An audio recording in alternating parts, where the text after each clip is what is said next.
what's up? I'm Emrose and welcome to my channel. We're in a different spot today, but once again, we're going to be talking about writing, art, and creative life. That's what I do on this channel, so if you're interested in coming along with me, subscribe down below. So, you may be wondering, what's going on here?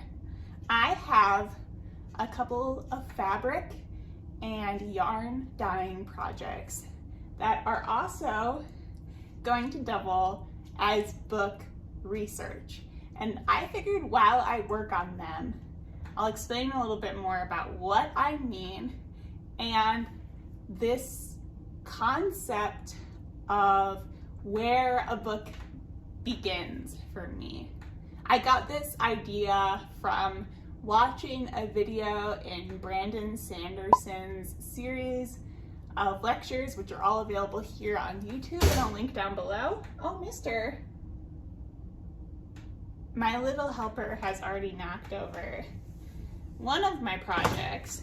So I'll talk more about what Sanderson discusses in that video, which has some really interesting thoughts about sort of the origin of book ideas. And I'll talk about my current project and how it originated in some of these fiber art ideas that I am researching, playing around with here. So let's get started. Okay, so I want to start with the theoretically easy ones. This is Rit dye, which I have used before. It's in Kelly Green, which looks to be very, very bright.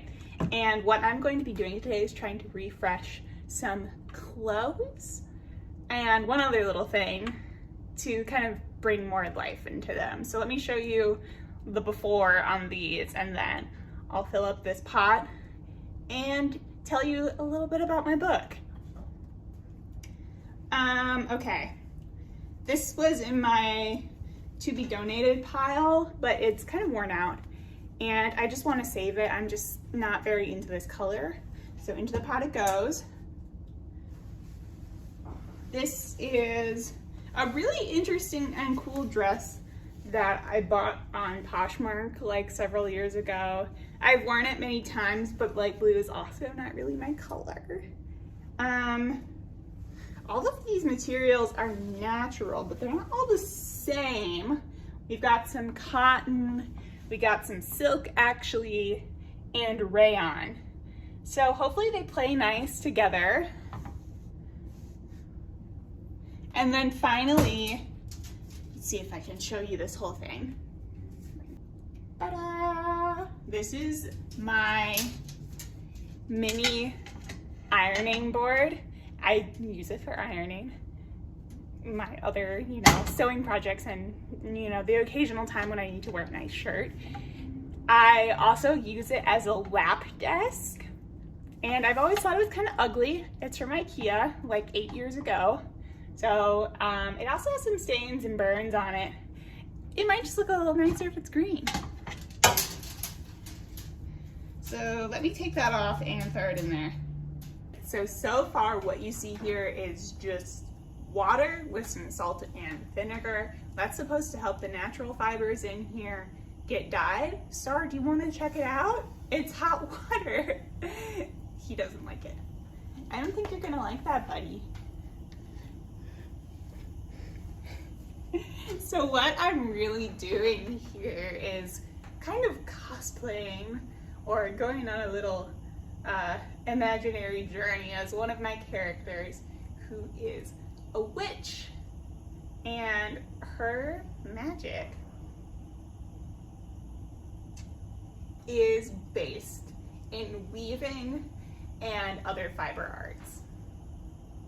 Goodbye, little familiar. This was my first little idea. I don't even know if you can call it a full idea, really. It's more like crystal or a tiny little nugget, a half-formed idea for a book.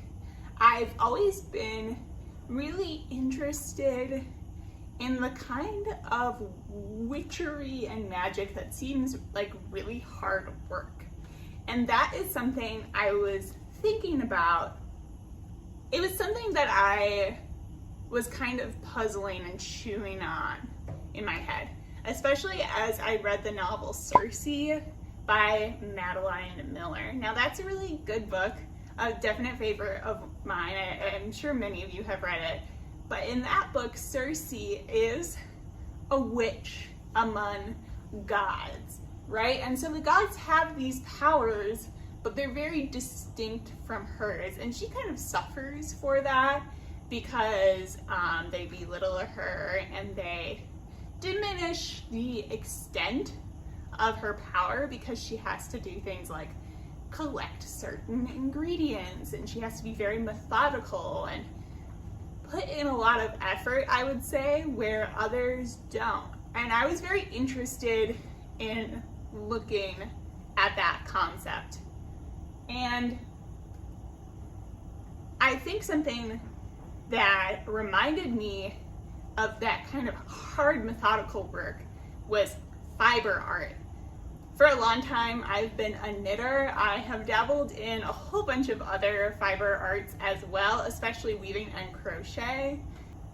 Weaving for me is just so special because it can be so simple, but you can also make these elaborate tapestries that have huge pictures on them.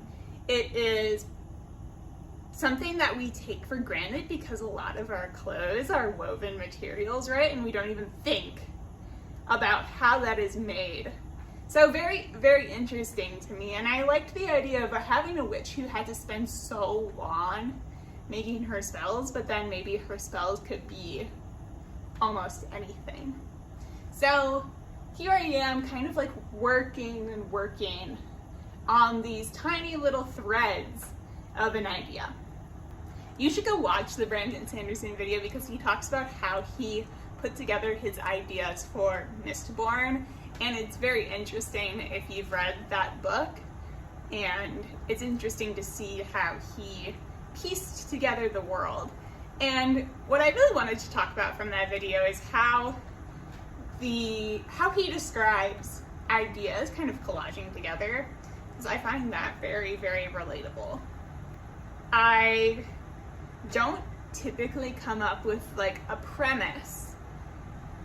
I come up with a few pillars of things very separately from one another, and by playing around, I see if they can become a book, essentially. Now this has to get to 140 before I put anything in there. That's a ton of water, so it's gonna take a while. It's almost at 100 though. My candle, by the way, is here because dye smells are not very pleasant, but this one is. It's from Home Goods, and it's called Guy Smells Palo Santo Musk. It's pleasant. Yeah. Okay, great, here we go. I will be using the rest that I have with this. It's about like 3/4 of the bottle. So hopefully that will get everything nice and dark. I think according to the instructions, it's like half a bottle per pound of fabric. I think this is a little bit more than a pound, so we might be right on track. It's 140. I'm gonna lower this a little bit, but it's gonna need to stay high to remain that hot. And this is gonna become green. It's so dark. What a brew. What a brew going on right here. Yeah, look at that. Smoke is just watching. Good boy. He's very happy today. Okay. Now all of these officially get submerged. I'm gonna take my time with this. Oh yeah. Oh my god, it's so green. Oh wow. I don't know if I ever wear anything of this color. Oh wow. It'll be interesting to see if all of like the threads and stuff dye the same color as the rest of these, because I'm not sure they're the same material. There might actually be some polyester in here too, which won't dye at all. That'll be interesting. okay. They're definitely saturating. Those are the two shirts. There are so many factors to consider when you're dyeing. It's honestly such a mixture of art and science, which isn't that like such a magical feel in itself? Like a lot of highly specialized knowledge, but still ultimately an art to it in the end. I just love that. Okay, last piece. Just that little cover. Boop, in you go. Takes some muscles to stir this, honestly. And I think this says to stir continuously for 30 minutes or up to 60 minutes. Oh yeah, we got time here. I will be putting on a timer just in case I get distracted. We'll start with 30. Beautiful. I wonder how much you can see of the color, but I'm really excited. So with my book, I started working on this character who was a fiber witch, specifically one who could bind other magical powers and sort of suppress them. And I made her very angsty and moody, which may have been influenced a little bit by Circe, like I was talking about. But then I knew, and I've known for a long time that I wanted to work on a multi-POV. I've never done that before, and I think I want to see if I can. And I think there's a lot of really interesting possibilities with multi-POV. So I really started building a couple of other characters who were also witches, but very different from her. I kind of wanted an example of how someone who had a little bit less of a somber disposition would process, you know, the magic is oppressed in my world. I knew I kind of wanted to work with that concept, but in a very particular way. I started building 2 more POVs to see if there was going to be a story there. One of them works with charms, sort of little snippets of inherited magic, and she is convinced, she's very confident, almost arrogant, and she's pretty happy, pretty chipper. She thinks that she can save the witches from the kingdom by infiltrating the royals, basically. And finally, my 3rd POV has the power of divination, but nobody believes her, which is another trope that I have been obsessed with for basically ages, since childhood. It's kind of like Cassandra, like during the fall of Troy or whatever. So she's right, or at least my character, I'm still working on her, but I think her prophecies are mostly right, but nobody believes her. So I start working with concepts of like belief and inherent differences in perspective. Those are things I start noticing that I'm interested in. And at this point, we're at the stage that Brandon Sanderson would start kind of what he describes as like filling in the gaps, almost in a puzzle-like manner, to see if there is a story there. So that's what I started to do. I had a couple of outlining sessions, and yeah, I wanted to see if these 3 witches I could envision in my head could go together at all. You may have noticed that I have a different pot here, and that's because I have a second project I'm going to do. And this one is a little bit more uncertain, as I kind of implied earlier. But I'm really, really excited about it, and this was something that I started months ago. If you've seen some of my vlogs, you'll know what this is. I made this purpley pink magenta dye out of lichen that I foraged. So it has been fermenting for a while now in ammonia and some water, and I shake it every once in a while, and it is really potent. It looks like it's going to be powerful. I'm really excited to try to use this. I've done one natural dye experiment before with acorns, which produced a sort of yellow color, like a golden yellow. Really beautiful. So I am excited to do this, and I wanted to know more about what dyeing was like before we had grit, before we had pre-made things, before we had chemicals to produce certain colors.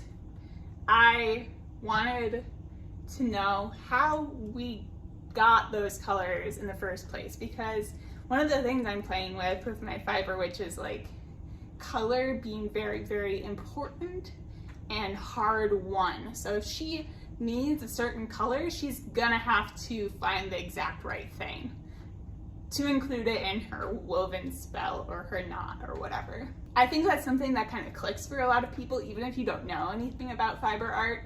There's more that I kind of want to sprinkle in, like she needs to have very specific fibers and like fiber weights and stuff like that, but that is deeper, crafty person knowledge. Color definitely makes sense, You may not know how dye works, but that's something that the average reader could pick up pretty quickly. So this is what I'm gonna be dyeing with the lichen solution first. It is 100% wool. It's a very fine weight, and it's for my stash. I think I thrifted it or found it at a garage sale at one point. I don't know. It's definitely vintage and it looks beautiful. So I'm gonna take off the tag, save that for posterity, undo this hank. It has probably been done up for literal years, and then I'm gonna tie it with this twine just so it's easy to fish out. Okay, baby, thank you for your assistance. I'm gonna move you a little bit. So because this is wool, it's pretty water repellent, and I had to soak it for a while before putting the dye in. Just want to get a close up of her before I pour some out. Super saturated. I'm gonna be able to use this for several batches. So now I'm gonna try to pour out about half of it. Let's see if I struggle getting it open like I usually do. Nope, we're good. Release that pressure. A little sizzle. It smells pretty bad. Okay. Let's go. Ooh, it's chunky. Most of them have really disintegrated. There's one big one in there though. Okay, cool. Let's see if I can place this here and then pour.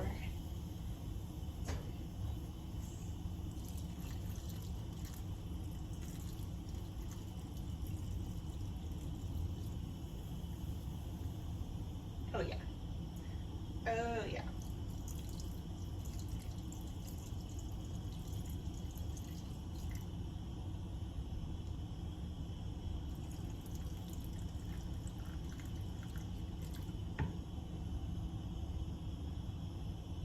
Do a little bit more. Okay, great.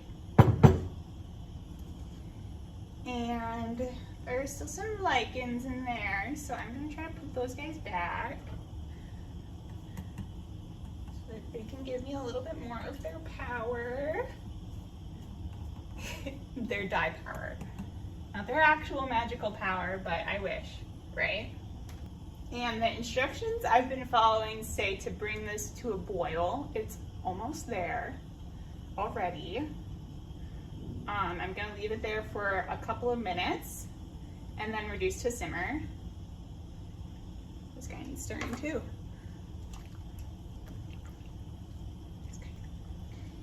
Double boil and no, What's it? Double bubble boy in trouble. This is definitely the most fun I've had making a video in a while. I know it's very chaotic, and I know that you basically can't expect anything when you come see my videos. There's not really a set standard yet. I don't know if there ever will be. I love a good experiment. I love learning new things. I love finding weird stuff to be able to put into my writing, so that's why we're here.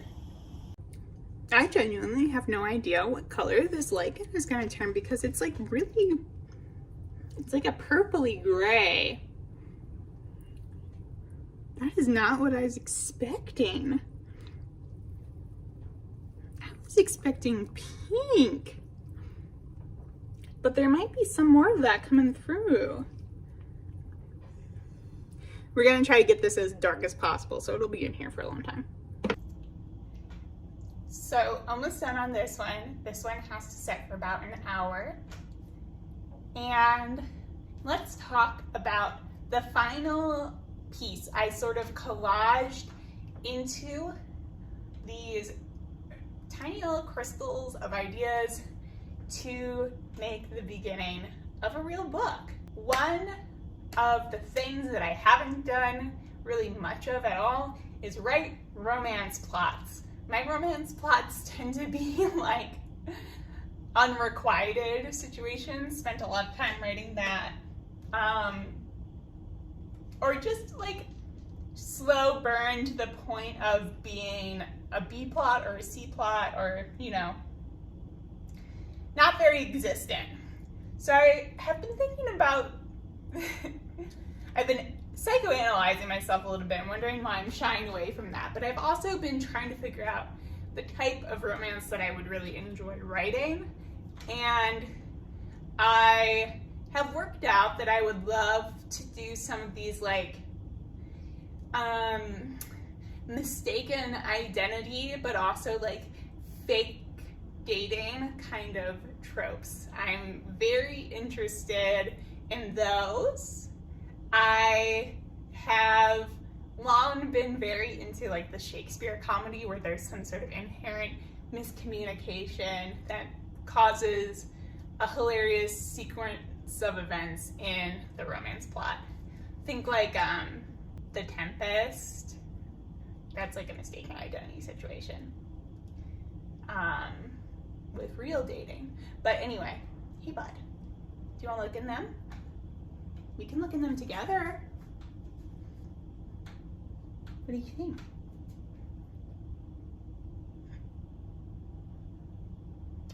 What do you think of this one? Oh, you don't like that one. He really just wants the chair. So, with a couple of intense outlining sessions and some, you know, just discovering it along the way out of the chapters that I've written so far, I think I have, you know, started this book.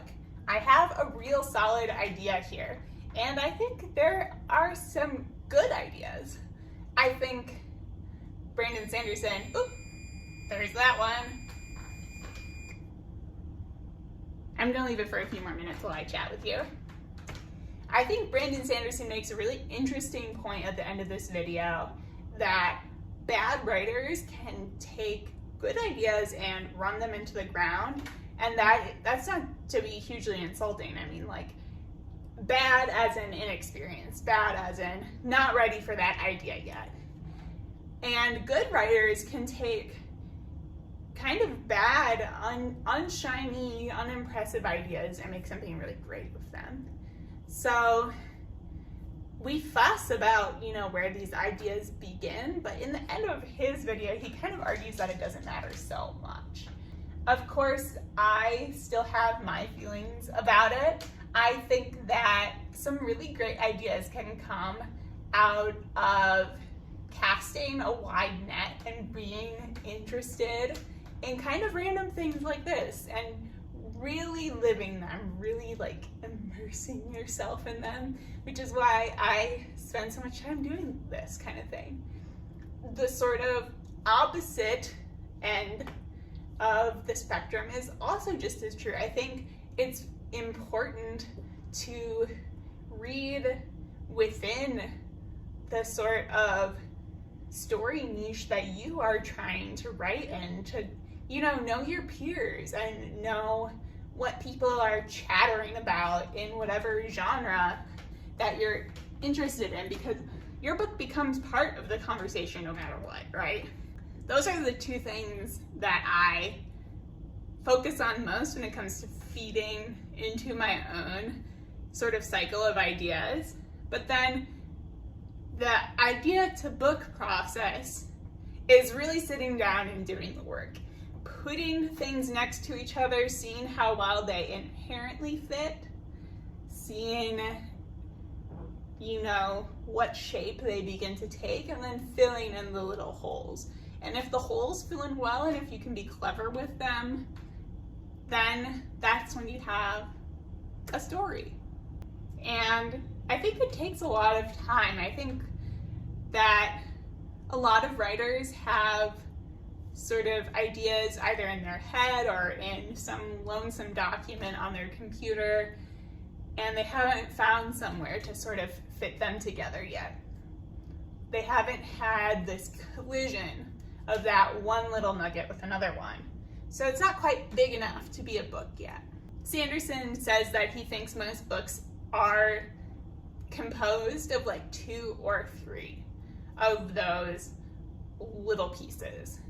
A short story might be just 1, but it's very rare for a book to just come from like one singular idea that can carry you through like a whole plot and premise and character arc. It's often the combination of a few different forces and then seeing how they interact. I think that's a really, really cool way to think about it. And it brings me some comfort.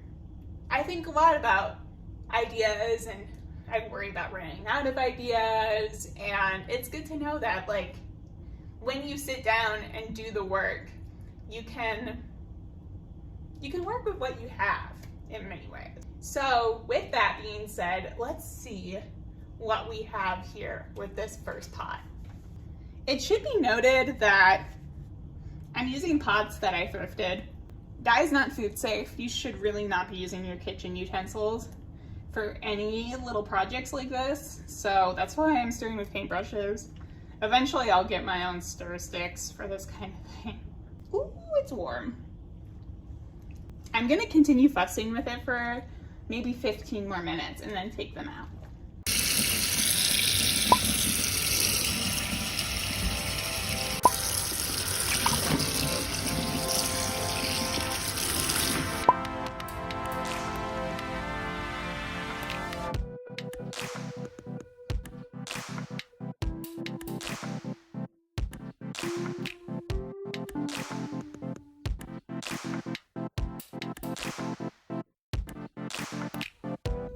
What a blast. Here's what I would say I've learned about dyeing that I'm going to keep in mind as I continue developing the ideas I talked about in this video. So dyeing, the process itself, it was time consuming. It was pretty sweaty, like standing over those dye pots for a long period of time. It was smelly. Dye does not smell good. But it was kind of meditative as well. I really enjoyed it. I thought it was fascinating. For someone of my experience and my skill, I would say it's very unpredictable. Let me show you how the yarn turned out.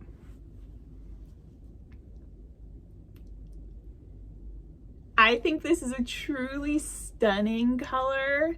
It's like a pinkish purple.